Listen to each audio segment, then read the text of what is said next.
नाजरीन, मुझे कहा तो ये गया था कि इस सेगमेंट में मैं जहाने दानिश करूं, वर्ड ऑफ विजडम करूं, लेकिन क्या करूं, जो मुल्क के हालात हैं, जो आवाम के हालात हैं, जिस तरह लोग गुर्बत की चक्की में पिस रहे हैं, इनको दानिश कैसे समझाऊं, तहजीब कैसे बताऊं, तमद्दुन कैसे बताऊं। जब पेट भूखा होता है तो कोई मोटिवेशन समझ नहीं आती, कोई बात समझ नहीं आती। मैं समझ सकता हूं इस वक्त क्या हालात हैं, ख़ास तौर पे नौजवान नस्ल। जो बूढ़े लोग हैं वो अपनी ज़िंदगी गुजार चुके हैं और वो यहीं रहना चाहते भी हैं, इसी मिट्टी से जुड़े रहना चाहते हैं, लेकिन जो नौजवान हैं वो खुदा न खास्ता कहीं मायूसी में ना चले जाएं। तो मुझे कुछ समझ नहीं आई कि मैं क्या समझाऊं, क्या मोटिवेशन दूं। इस वक्त जो मैं मशवरा दे सकता हूं, मैं सिर्फ यही दे सकता हूं कि आपको नज़र नहीं आ रहा कि आगे सड़क किस तरफ जा रही है, लेकिन आप एक मंजिल तय तो कर सकते हैं। इसकी आपको एक मिसाल दे देता हूँ। मिसाल ये है कि जब फॉग होती है, धुंध होती है, तो आपको 10 फुट से ज़्यादा आगे नज़र नहीं आ रहा होता,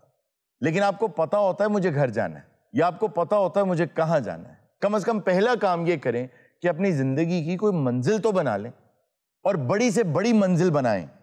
उसकी वजह यह है कि जिस पे भरोसा करना है आपने, उसके लिए कोई मंजिल बड़ी नहीं है। अगर आपको वो देना चाहे, उसके लिए हर मंजिल छोटी है, वो और मंजिलें बना लेगा आपको देने के लिए। सोच तो बड़ी करो, कल को वो ये तो ना कह सके आपको कि आपने मुझसे उम्मीद ही ये रखी थी। तो आप उम्मीद तो बड़ी रखें, अपनी सोच तो बड़ी रखें, मंजिल तो बड़ी रखें। और मुझे पता है चारों तरफ धुंध है, कुछ नजर नहीं आ रहा, लेकिन जैसे गाड़ी चलाते हैं ना, धुंध में 10 फुट नजर आता है ना, वो 10 फुट आप गाड़ी ठीक चलाते हैं, उसके बाद आगे 10 फुट नजर आने लगता है। यही होगा पहले 10 दिन, जिसे कहते हैं ना 1 day at a time, 1 hour at a time, 1 moment at a time, 1 month at a time. इस वक्त जो हालात हैं, एक एक करके लम्हा गुजारें, एक एक करके दिन गुजारें। खुद को तो बेहतर कर सकते हैं ना, आप इल्म तो हासिल कर सकते हैं ना, आप सीख तो सकते हैं ना। ये जो फीस लगती है ना, ये जो महंगी तालीम है ना, ये इंस्टीट्यूशन से मिलती है, और वो सिर्फ आपको इस काबिल बनाती है आप कुछ सीख सकें। असल इल्म तो आपने खुद हासिल करना है। इंटरनेट से कर सकते हैं, इंटरनेट तो सबके पास है। जो आदमी भी पाकिस्तान में व्हाट्सएप इस्तेमाल कर सकता है, वो इंटरनेट से किताबें भी पढ़ सकता है, किताबें सुन सकता है, देख सकता है। वैल्यू एडिशन करते जाएं, एक बड़ी मंजिल बना लें, और कम से कम 10 दिन प्लान करके गुजार लें। अल्लाह आपको आगे रास्ता दिखाता जाएगा। इतनी धुन में भी घर पहुंच जाते हैं ना आप, तो इंशाल्लाह बड़ी मंजिलों पे भी आप पहुंच जाएंगे। इस वक्त जो हालात चल रहे हैं, सबसे बड़ी ज़रूरत ये है, आप यूँ समझ लें कि इस वक्त आपने बाहर नहीं देखना, अंदर की तरफ देखना है, और यकीन मुहकम के साथ चलना है। अच्छा, यकीन और यकीन मुहकम कहा ही जाता है, आप बिलीव करें, आप यकीन करें, मंजिल आ जाएगी। सिर्फ यकीन करने से मंजिल कहाँ आती है? घर में बच्चे भूखे, घर में वालिदैन भूखे बैठे, तो उस वक्त कहाँ नज़र आता है कि कैसे यकीन करें। लेकिन अगर आप यकीन करेंगे तो जिस पर आप यकीन कर रहे हैं वो इस पर कादिर है कि वो आपको हर मंजिल दे सकता है। यकीन मुहकम कैसे पता चलेगा कि आपका यकीन मुहकम है? वो ऐसे पता चलेगा कि आप वर्क करना शुरू कर देंगे। जब यकीन होता है ना, तो आप काम करना शुरू कर देते हैं। जब आपको यकीन हो, मिसाल के तौर पे, कि एक दरख्त के नीचे खजाना है, तो आप यकीन करके बैठ नहीं जाएंगे कि वो उठ के मेरे पास आ जाएगा, आप जाके खुदाई शुरू कर देंगे। तो अगर आपके अमल से नजर आ रहा है कि यार इस आदमी को बड़ा यकीन है, ये बहुत पॉजिटिव और पुरुमीद आदमी है, तो यकीन जाने इन हालात में भी आप ठीक जा रहे हैं और अजीम मंजिल की तरफ जा रहे हैं। जबरदस्त।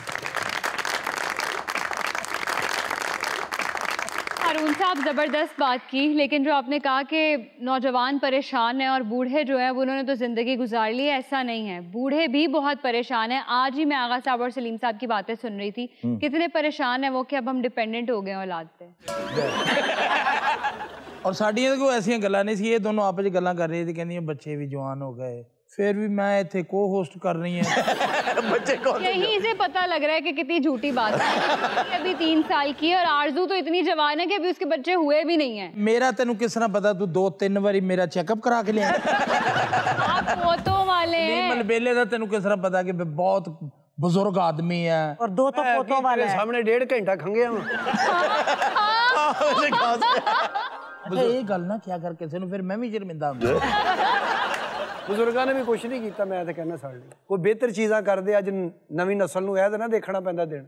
अच्छा, आपने उनके बारे में तो कह दिया, लेकिन जब आपने इस दुनिया में आंख खोली, उससे पहले आपके काबू में तो कोई चीज नहीं थी। नहीं, आप तो जिम्मेदार नहीं है आपके आने से पहले जो भी हुआ यहाँ पे, इसको कहेंगे हम तकदीर।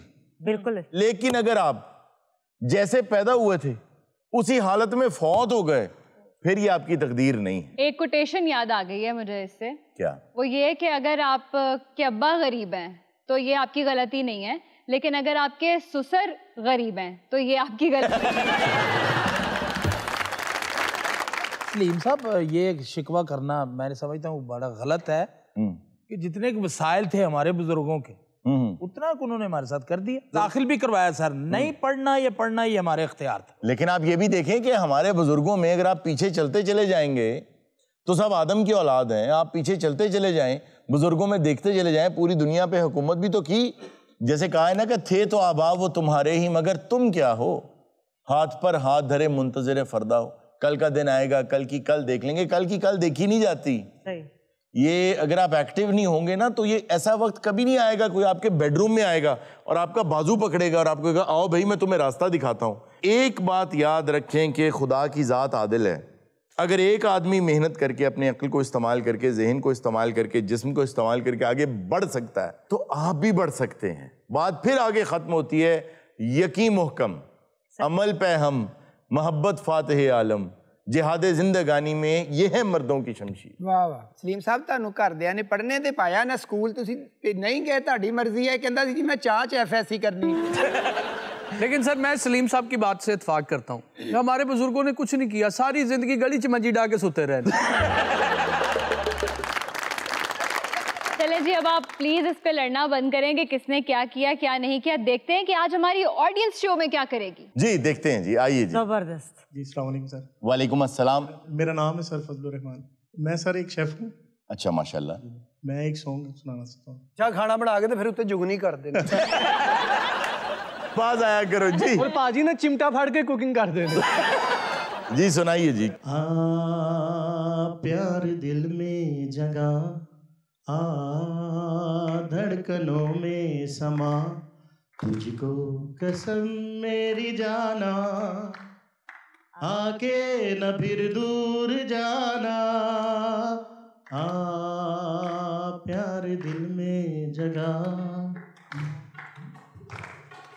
वीरा मेरी जिंदगी में ये दिन भी देखो है आया, खुशबू ही बन के वाह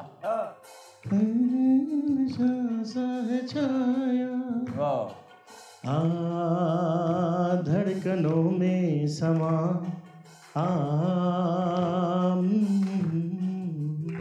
वाह वाह वाह। गाने की तो समझ आ गई, लेकिन बीच में इसकी गाना गांदे आ ना, गाने च नमक चेक करें। गाना गांदे आ ना किसी ने गैबी वॉल्यूम घट किया। जी अस्सलाम वालेकुम। वालेकुम अस्सलाम। मेरा नाम नूरुल हुदा है। जी नूर, मैं एक गाना गाना चाहती हूँ। सुनाइए।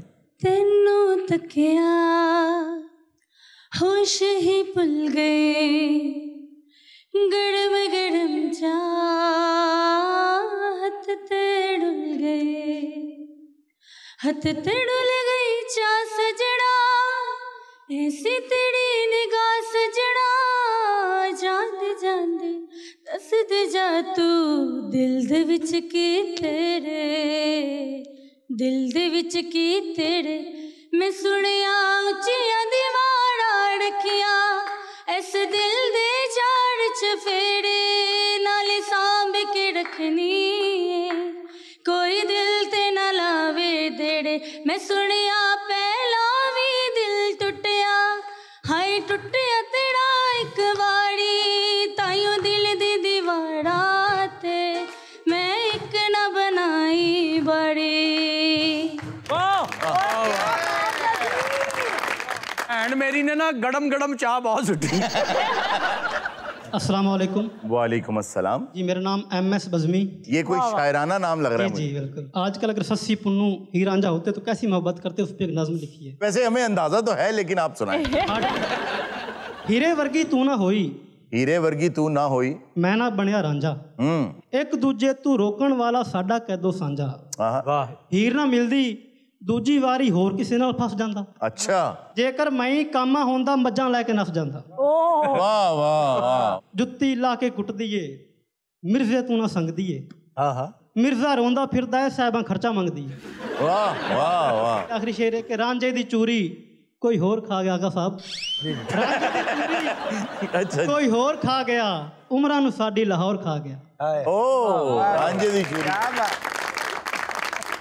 सर सारी गजल बड़ी सी, एक शेर मैनू बहुत अच्छा लगे। कौन सा? जे च उन्हें क्या आखरी है क्या ਇਸ ਤਰ੍ਹਾਂ ਦਾ ਬੰਦਾ ਆਪਣੇ ਪੂਰੇ ਇਲਾਕੇ 'ਚ ਮਸ਼ਹੂਰ ਹੁੰਦਾ क्यों ਵੀ ਜੂਆ ਮਾਰਨ ਵਾਲਾ ਤੇਲ ਸਿਰ ਇਹ ਕੋਈ ਮਿਲਦਾ